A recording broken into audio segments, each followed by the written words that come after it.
Hi, my name's Tom Kolb, and this is Beginning Guitar 1. I'm going to be starting very simply today from the basics and move on from there.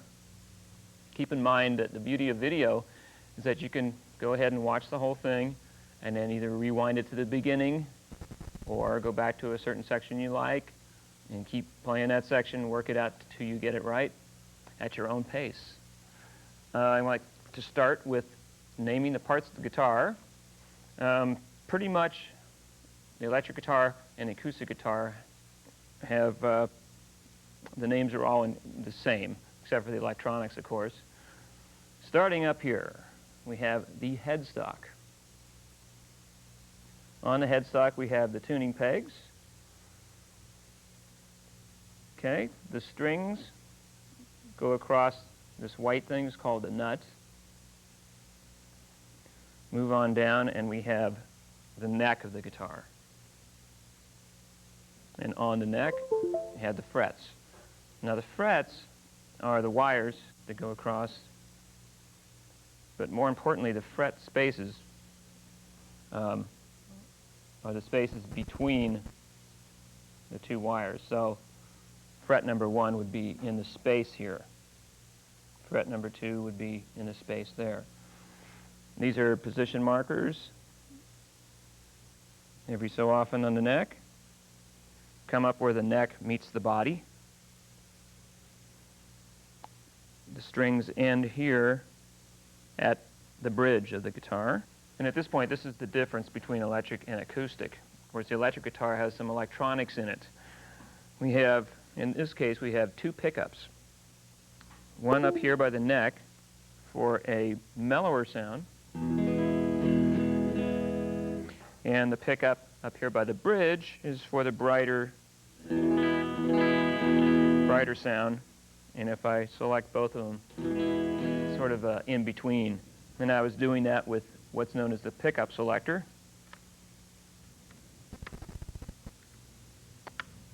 Forward for the neck, back for the bridge, in the middle for both. And the volume control and the tone control. All the way up is full-on tone. Roll it down for a mellower sound or in between. And then down here is the output. The output of the output jack is called.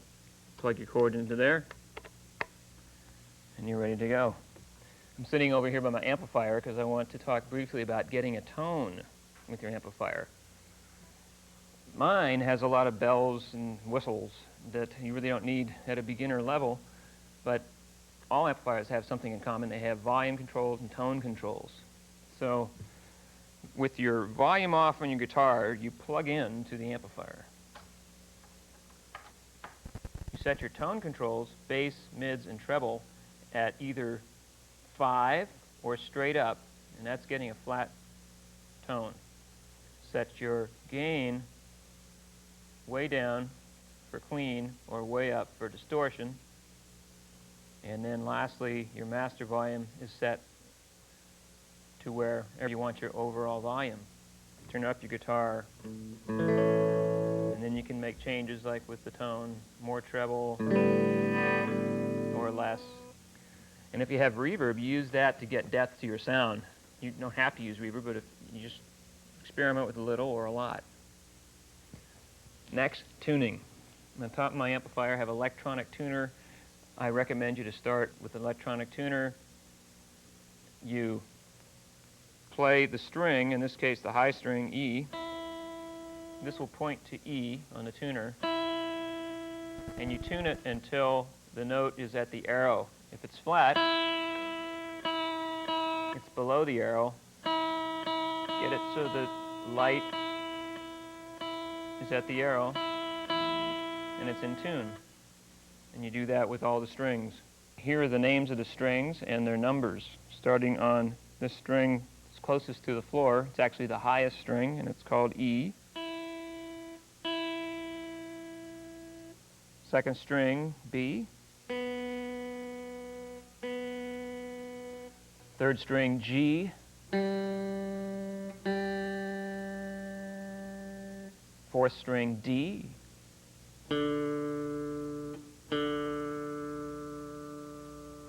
fifth string A,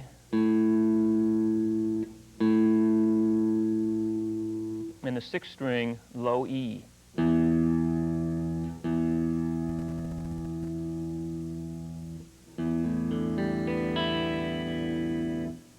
Great. A little bit about hand position now. If you notice, you probably noticed already, I'm using a pick.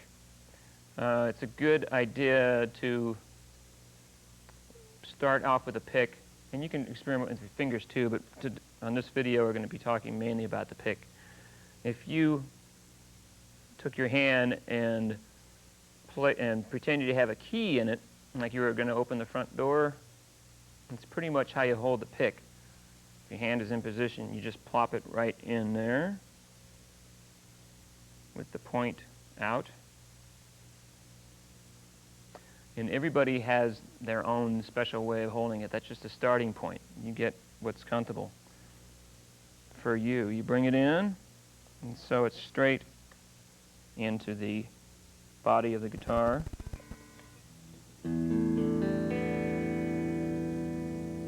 That's right hand. Left hand, it's good to have the thumb straight up for the most part, right behind the neck.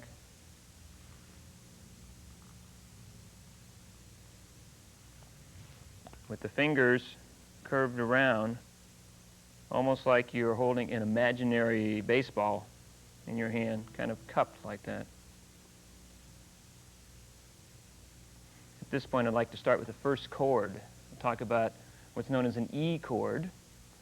If you take your first finger, this would be the first finger, the index finger, the second finger, third, fourth.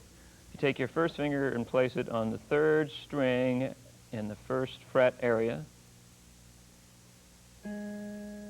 closer to the fret than the middle of that space, and your ring finger on the fourth string, second fret, and the second finger at the fifth string, second fret, squeezed in there, and all the other strings are open. Play from the lowest string. You have an E chord.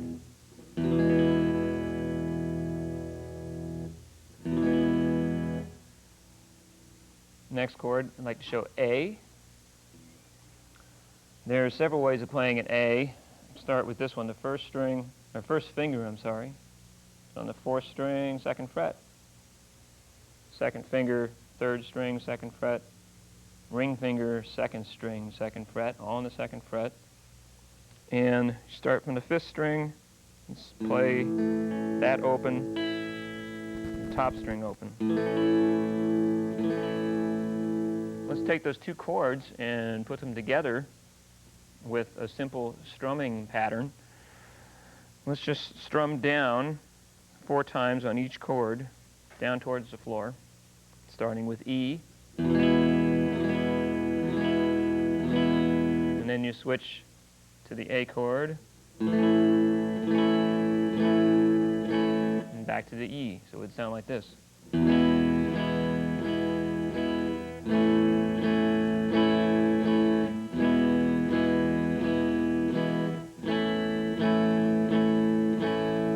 That's probably the simplest of all strumming patterns. Very good basic pattern for many, many songs is to play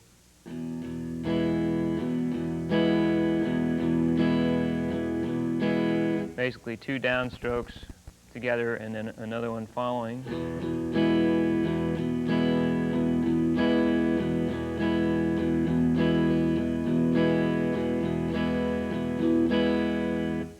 So if you put those 2 chords together, it'd be like this.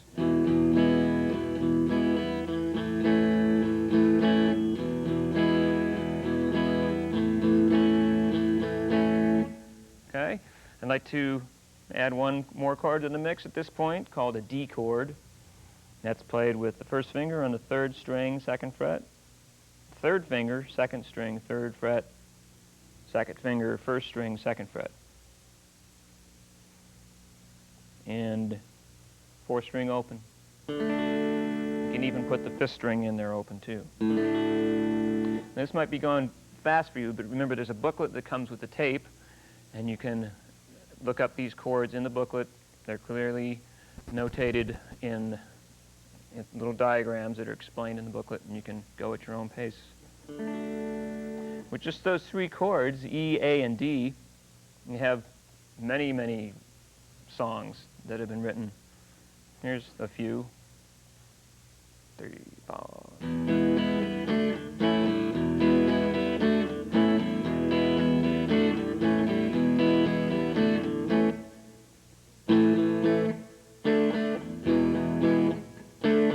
A, D, D, E, D, D.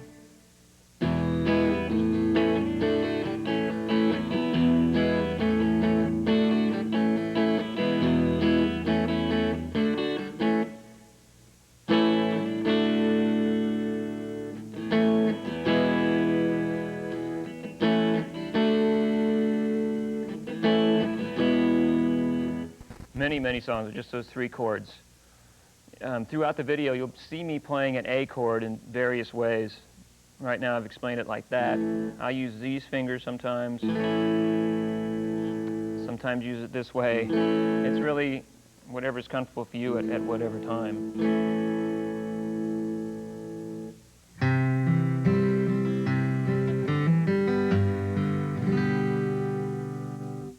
As you can see, I switched to an acoustic guitar. You might have an acoustic guitar or an electric guitar, but whatever I'm talking about in this tape today applies to both. With the acoustic guitar, it's a little bit bigger, so your arm, it's harder to get your right arm around it, but you'll get used to it. Just relax with it and get in a good position for your right hand. This is called the sound hole, where the sound comes out of the box, the body of the guitar. I'd like to add one more chord and try a new, what is called a chord progression. First of all, the chord is called G. 3rd finger at the 6th string, 3rd fret. 2nd finger, 5th string, 2nd fret. And little finger on the 1st string, 3rd fret. And all the strings are played. And you can follow along in the booklet. There's 3 different ways to play this chord with that fingering. Also in the booklet is this fingering. And another way to play G is to add a note at the 2nd string, 3rd fret, fingered so, as notated in the book. So the chords we're going to play in the progression are E for 4 beats, 2, 3, 4, A for 4 beats, D for 4 beats, and G for 4 beats. Those chords are all written above what's called measures.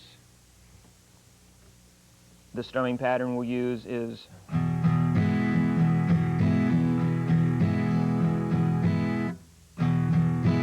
down, down, down, up. I have several strumming patterns notated in the book, so you can experiment with them and learn them at your own pace. Let's try this progression now. I'll count you in with 1, 2, 1, 2, 3, 4.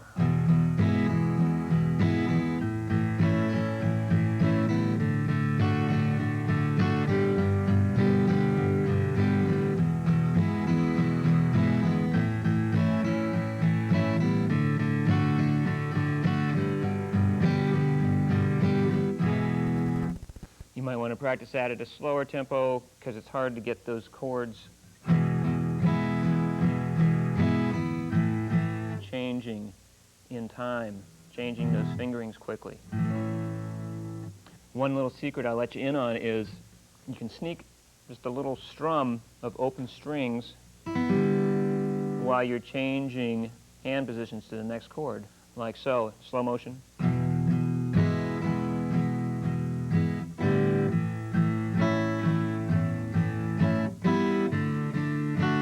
Of course, don't pull your hand away and make it all jerky like that, but that's what's happening.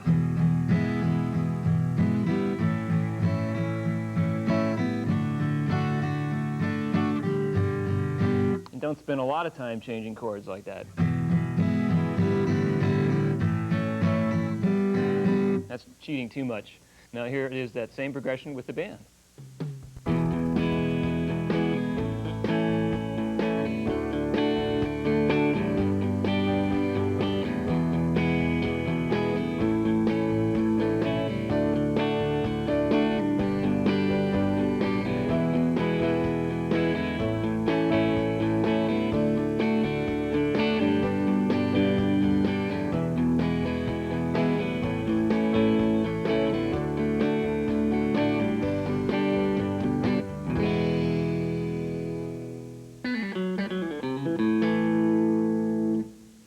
Back to electric guitar.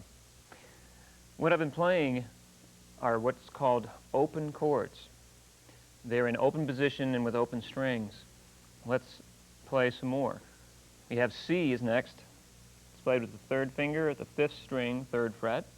I'm going to go through these pretty quickly, but you can, again, follow along in the booklet. 2nd finger, 4th string, 2nd fret. And 1st finger, 2nd string, 1st fret. You play from the 5th string up. So that's C. Next would be kind of a, well, more difficult chord called B. And if you take A, the chord A, fingered like that, if you move it up the whole hand 2 frets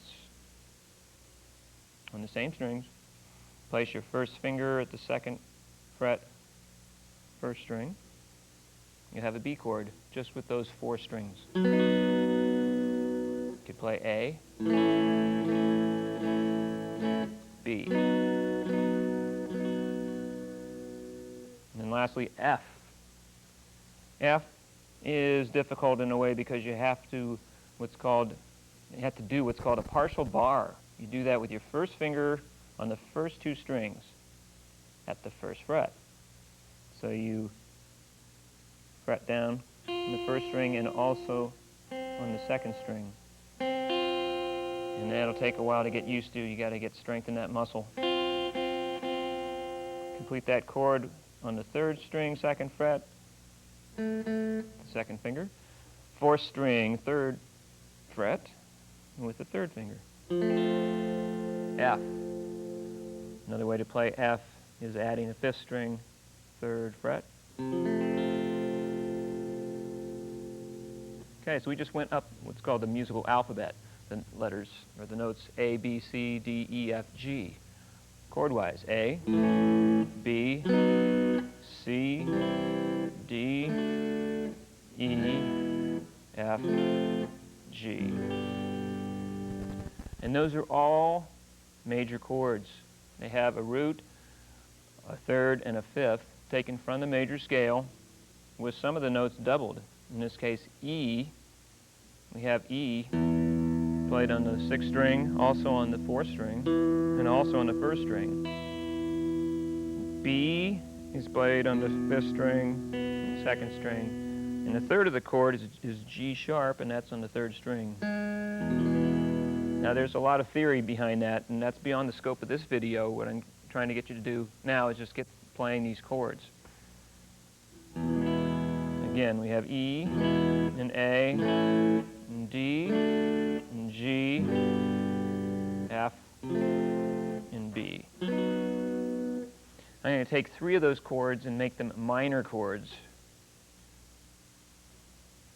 You have an E major chord, E chord, and if you just take your 1st finger off the neck, you're actually leaving that 3rd string to be played open. So that's called E minor. E, with the 1st finger down there, and E minor.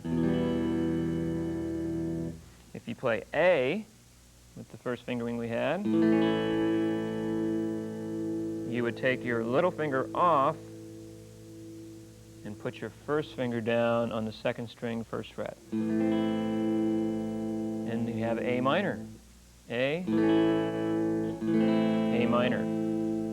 All you're doing is flatting the 3rd of the chord, 1 fret down, going 1 fret down.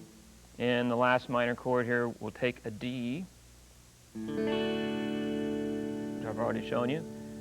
And the first string at the 2nd fret, that's the 3rd of the chord. That has to be dropped down 1 fret. You have to change your fingering around, as shown in the booklet.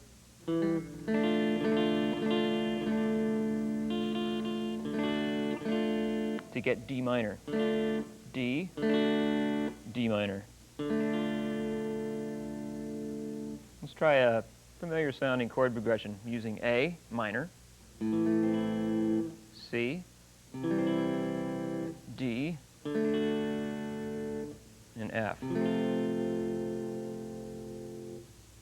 Played so. 2, 3, 4.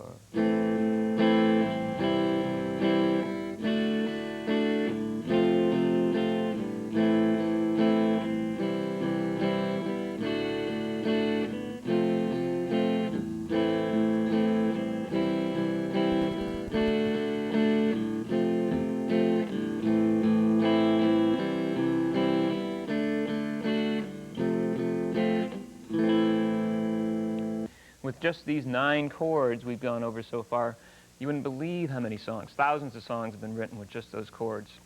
Thousands of songs have been written with just 3 chords. Go out and buy a songbook of one of your favorite bands and look through, and I bet you'll recognize these chords. You can get a chord book encyclopedia. That will help you.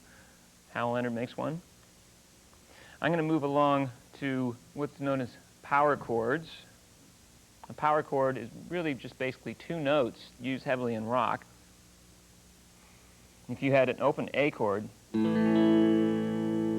sometimes that chord is suggested by just playing the open A and the next note, which is E. That's root 5th.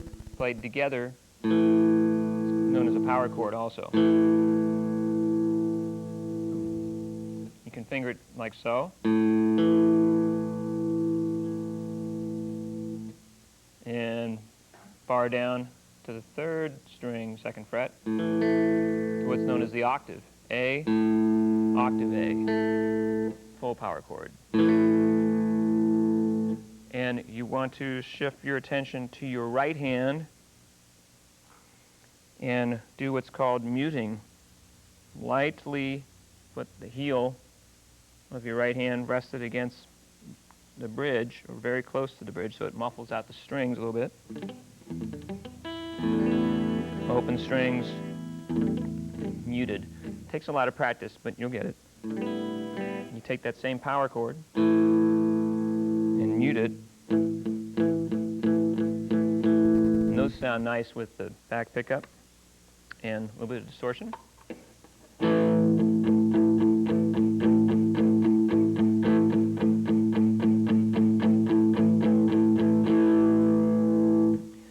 Keep that shape in mind.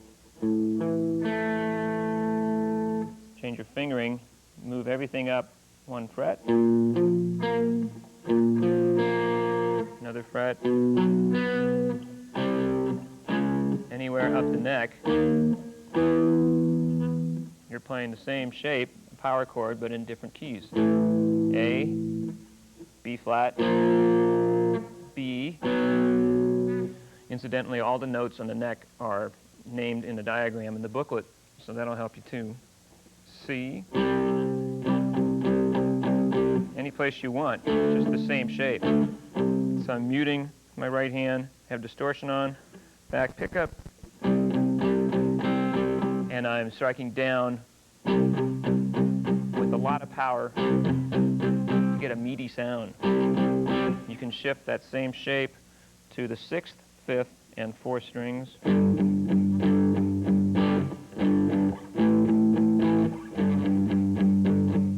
Or just the 6th and 5th.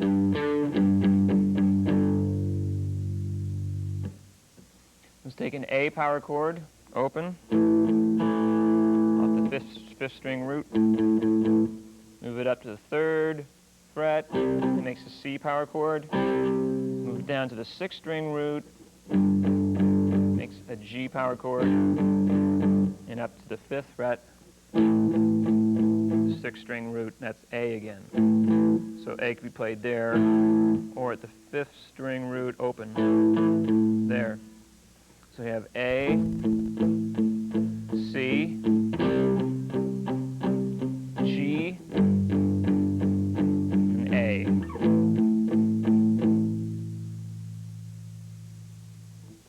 So why don't you get that under your fingers and play along with the band.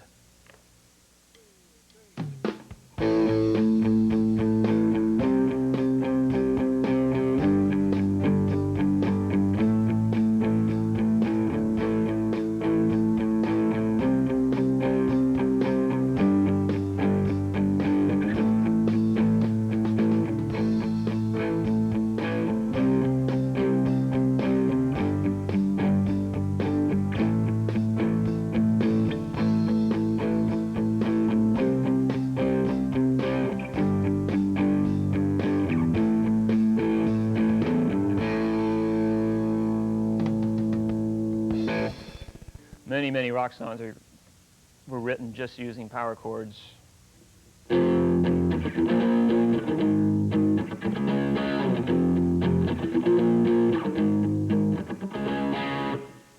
recommend you get your speed up. Take just one chord, like an A, power chord, and work on getting your speed up on your right hand with that muting.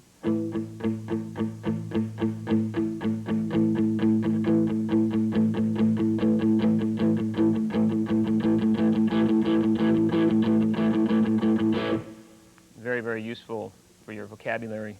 I'd like to go over a picking exercise, something known as alternate picking. This gets you ready for soloing. Alternate picking is where, well, let's just take an open E and strike down and then up. Coming up, picking up is trickier than striking down.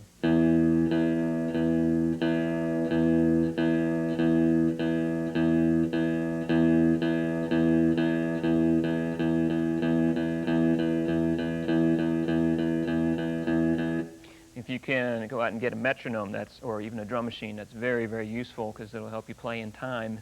Set it at slower tempos and faster tempos. Here's a picking exercise I use all the time. Start on the 6th string, 1st fret, strike down, 2nd fret, strike up, 3rd fret, strike down, 4th fret, up, like so. As slow as you need to go, just make it steady.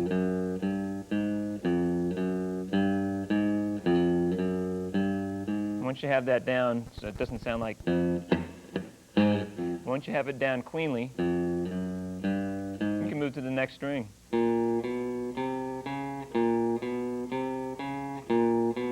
Always down, down, up, move to the next string.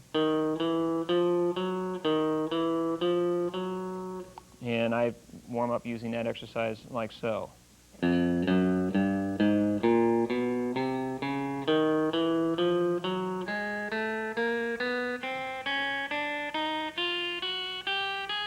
And backwards.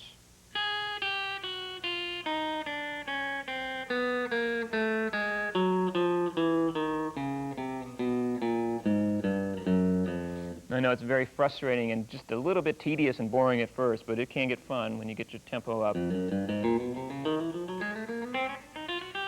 It can be fun. That gets you ready for the next step. I'm going to show you what's called the pentatonic scale.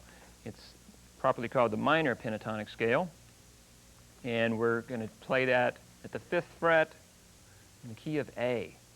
And if you follow along in your booklet, you'll see there's 2 notes for each string. On the 6th string, it's at the 5th fret and at the 8th. The 5th string, it's at the 5th and the 7th. 4th string at the 5th and 7th. 3rd string at the 5th and 7th. 2nd string at the 5th and 8th. 1st string at the 5th and 8th. And you try and ingrain that in your mind and also in your hands muscle memory. You just play it. Try to do the alternate picking thing. Down, up, down, up, down, up, down, up, down, up, down, up, down, up, down, up. You can come backwards. Down, up, down, up, down, up, down, up, down, up, down, up. So work that out at your own pace until you can play it steadily.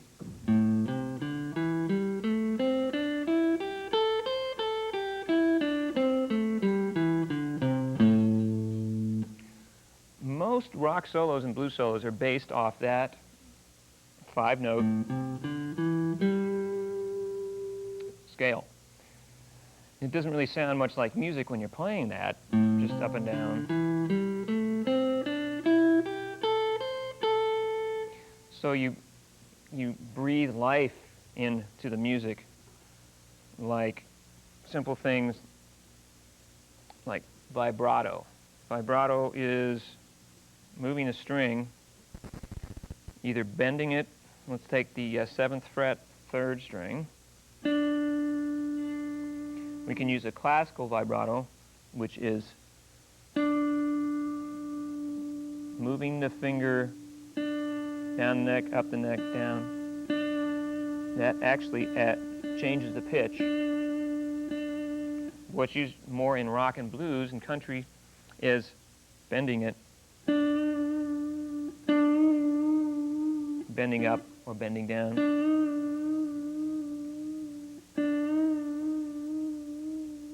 That takes a long time to get really under your fingers, but very necessary. You take any of those notes and work on vibrato.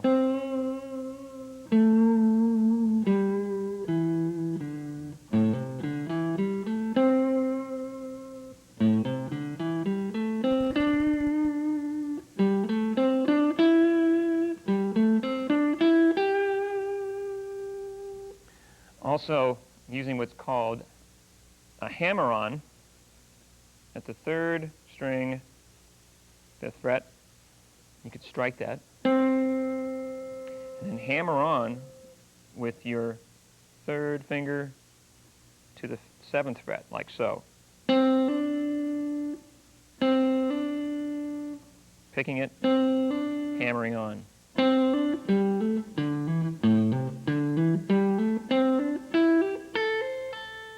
And the 3rd very popular device is called pulling off. Those same notes, if you start with the 7th fret, 3rd string, you get your 1st finger in place at the 5th fret, and then pull off with the 3rd finger. And that's probably the hardest of all. You have to get a lot of strength in that finger to pull off. You're actually striking it again.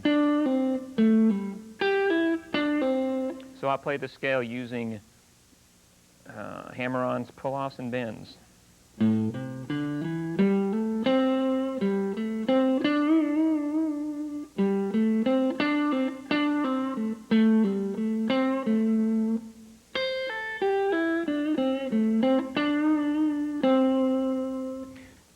Notice I'm using the vibrato heavily, or mostly when I stop on a note. You stop on a note, it's going to sound kind of dead unless you add that vibrato. It helps a lot. It's like singing. La, la, la, la, la, dead. La, with vibrato. La. Not very good singing, but you get the idea. And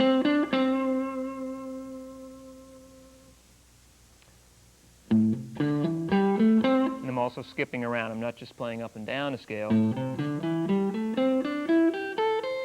I stop at notes.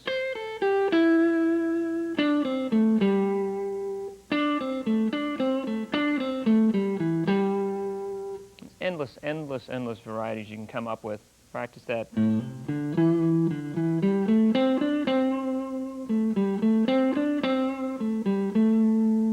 And by ear, you can figure out a lot of solos, particularly blues solos, just using those notes. going to play a chord progression so you can use this scale to solo along at home. Right there at the 5th fret, okay? 1, 2, 3, 4.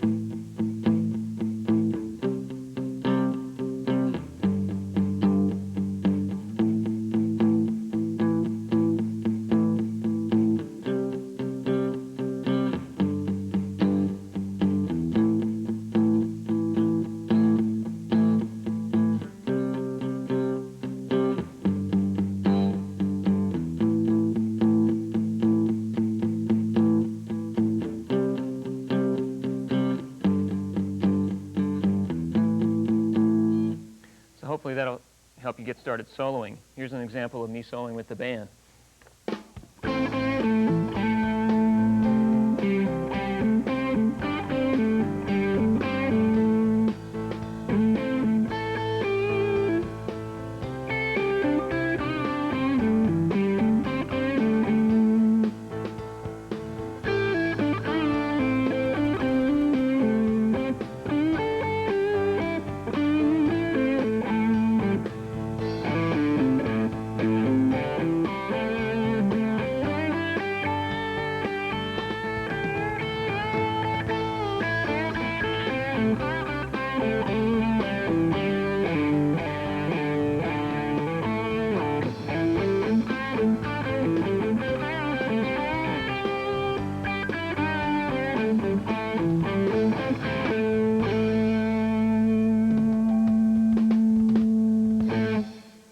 Pretty good bunch of musicians I have backing me up there, huh?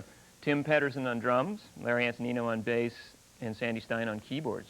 I'd like to close with what's called a 12-bar blues progression. 12 bars because there's 12 measures that keep getting repeated. This one we'll do in the key of A. There's 3 chords that are involved: A, D, and E. And if you follow along in the book, you'll see where they're placed in that 12 bars. You can just play the chords. In this case, it's a shuffle feel. That comes from triplets. Triplet, triplet, triplet, triplet, dun, da, dun, da, dun, dun, dun, da, dun, da, dun. Also notated in the book. So the feel is...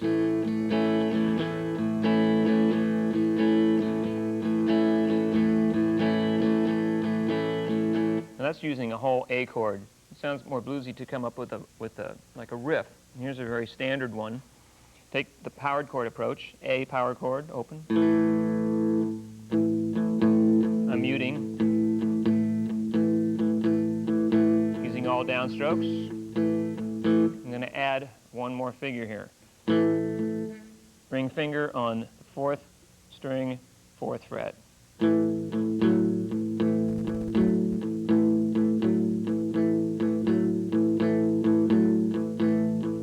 That's sometimes called the Chuck Berry rhythm, coming from like Johnny B. Good and those type of songs, but in this case in a shuffle figure. You can move up to D power chord, D string open, 2nd fret at the 3rd string. The same thing applies. That figure's on the 3rd string. And then E would be played as a power chord, 6th string open, 5th string, 2nd fret, the same figure. And in 12-bar blues, like so. 1, 2, 3, 4.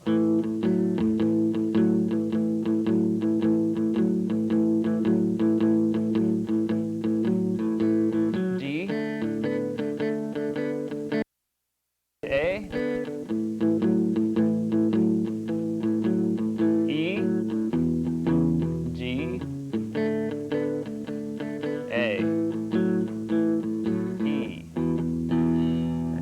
probably a while to work that up, but that, as a guitar player, I almost guarantee you'll be playing a lot of blues, and that's a very good figure to know. And that's in the key of A, so the A minor pentatonic works great for soloing over.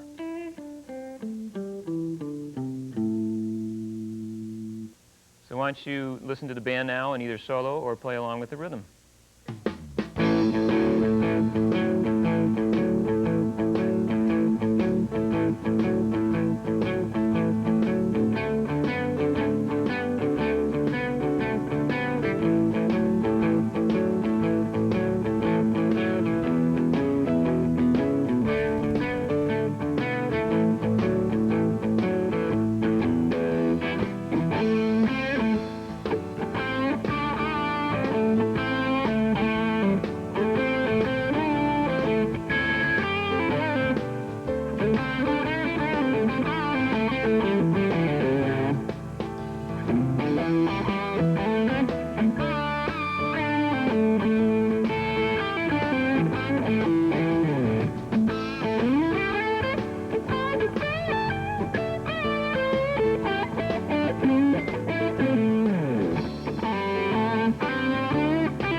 Now, I went over a lot of material today, but again, the beauty of videotape is you can go back to any section, play it over and over again until you get that right, and move on from there.